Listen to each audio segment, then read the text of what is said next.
क्यों किया आपने ऐसा? हम तो बस उसे आजाद करना चाह रहे। आजाद आजाद आजाद क्या? क्या है ये आजादी?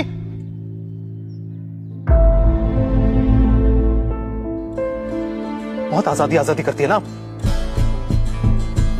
आपने उस पतंग के बारे में सोचा जो उस आसमान में आजाद उड़ जाती है, लेकिन उस इंसान के बारे में सोचा जो नीचे खड़ा रह जाता है।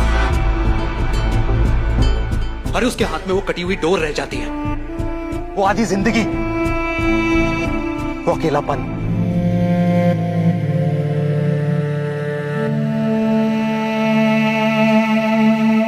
इसलिए हमें उस आजादी से सख्त नफरत है।